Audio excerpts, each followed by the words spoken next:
வணக்கம். Cine cine mini mini இன்னிசை பாடி வரும் இளம் காற்றுக்கு உருவம் இல்லை. எந்த அளவுக்கு சூப்பர் ஹிட் சாங்.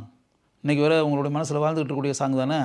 இந்த பாடல் இடம்பெற்ற திரைப்படம் துள்ளாத மனமும் துள்ளும். இந்த படத்தினுடைய இயக்குனர் Ezhil. Super good films RB Choudhary தயாரித்த திரைப்படம்.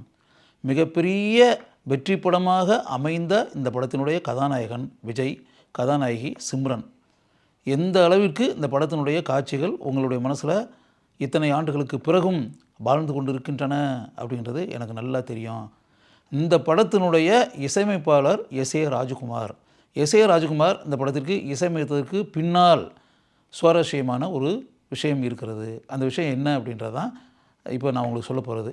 என்ன அப்படின்னா, எழில் இந்த படத்தினுடைய கதையை எழுதிட்டார், திரைக்கதையை அமைச்சாச்சு, விஜயை கமிட் பண்ணியாச்சு, சிம்ரனை கமிட் பண்ணியாச்சு. இந்த படத்தினுடைய இசையமைப்பாளராக எழில் மனசுக்குள்ளே நினச்சிக்கிட்டு இருந்தது வேறு ஒரு புதிய இசையமைப்பாளர். எஸ்.ஏ. ராஜகுமார் இல்லை, புதிய இசையமைப்பாளரை ஒப்பந்தம் செய்து இந்த படத்திற்கு பாடல்களை அந்த இசையமைப்பாளர்கிட்டருந்து வாங்கலாம் அப்படின்ற மாதிரி அவர் மனசுக்குள்ளே திட்டமிட்டு வைத்திருந்தார். அப்படி இருக்கக்கூடிய ஒரு சூழலில் super good films RB Choudhary sir ஆஃபீஸில் எழில் அங்கே இருக்கும்போது எஸ்.ஏ. ராஜகுமார் ஆர்பி சௌத்ரியை பார்க்குறதுக்காக அங்கே வந்திருந்தார். ஆர்பி சௌத்ரி சாரை பார்த்து பேசிட்டு எஸ்.ஏ. ராஜகுமார் வெளியே வரும்போது அங்கே எழில் நின்றுக்கிட்டு இருந்தார். எழில எஸ்.ஏ. ராஜகுமாருக்கு நல்லா தெரியும். எப்படி அப்படின்னா, சின்ன பூவே மெல்ல பேசு எஸ்.ஏ. ராஜகுமார் ஃபஸ்ட் டைம் மியூசிக் பண்ணார்ல, அதான் எஸ்.ஏ. ராஜகுமார் இசையமைச்ச முதல் படம். அந்த படத்தை ராபர்ட் ராஜசேகர் 2 பேரும் இயக்கினார்கள்.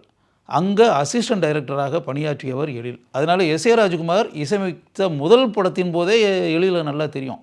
எழில வாப்பா போப்பான்னு சொல்லி பேசுகிற அளவுக்கு எழில அவருக்கு பழக்கம் உண்டு.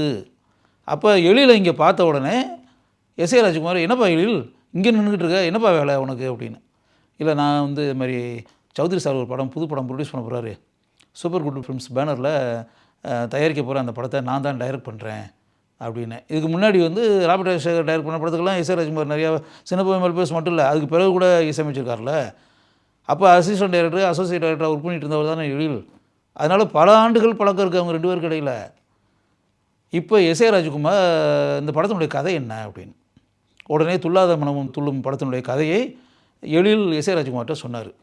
ராஜகுமார் இந்த கதையை கேட்டோன்னே, கதை ரொம்ப அருமையாக இருக்கு, இந்த படத்துக்கு மியூசிக்கு நான் தான் பண்ணுவேன், நான் பண்ணால் தான் நல்லாயிருக்கும் அப்படின்னு சொல்லிட்டு ஆர்பி சௌத்ரி சார்ட்டே நேரடியாக போய், சார் எழில்கிட்ட அந்த கதையை கேட்டேன், கதை ரொம்ப அருமையாக இருக்குது, இந்த படத்துக்கு நான் தான் சார் மியூசிக் டைரக்டரு, நான் இந்த மாதிரி ஒரு கதைக்கு பண்ணுறதுன்றது நான் ரொம்ப பெருமையாக நினைக்கிறேன் அப்படின்ற மாதிரி எஸ்.ஏ. ராஜகுமார் சொல்லிட்டார். அப்போ எஸ்.ஏ. ராஜகுமார் சொன்ன உடனே ஆர்பி சௌத்ரி சாரும் ஓகே அப்படின்ட்டார். இப்படி தான் துள்ளாத மனமும் துள்ளும் படத்துக்கு இசையமைப்பாளராக எஸ்.ஏ. ராஜகுமார் ஆனார் அப்படின்னு. இப்போ நீங்கள் இந்த படத்தை எந்தளவுக்கு ரசிச்சிருக்கீங்க, எந்தளவுக்கு அதை வெற்றி படமாக்குனீங்க அப்படின்ற விஷயம்லாம் எல்லாருக்குமே தெரியும்.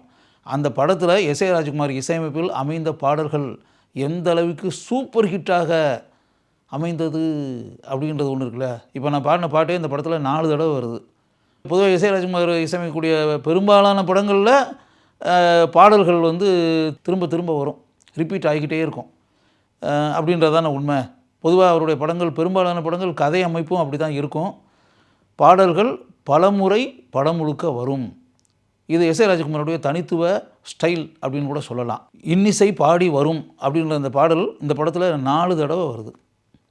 4 தடவை மக்களுடைய உள்ளங்களில் எந்த அளவுக்கு அந்த பாடல் இடம்பெற்றது அப்படின்றது நம்ம எல்லாருக்குமே தெரியும். இந்த படத்தினுடைய அனைத்து பாடல்களையும் எழுதியவர் கவி பேரரசு வைரமுத்து. துள்ளாத மனமும் துள்ளும் திரைக்கு எத்தனையோ ஆண்டுகள் கடந்தோடி போயிடுச்சு. இத்தனை ஆண்டுகளுக்கு பின்னால் துள்ளாத மனமும் துள்ளும் என்ற அந்த மகத்தான வெற்றி படத்திற்கு பின்னால் எஸ்.ஏ. ராஜகுமார் இசையமைத்தார் என்றால், அவர் இசையமைத்ததற்கு பின்னால் இப்படிப்பட்ட ஒரு சுவாரஸ்யமான சம்பவம் இருக்கிறது என்பதை நீங்கள் தெரிந்து கொள்ளுங்கள்.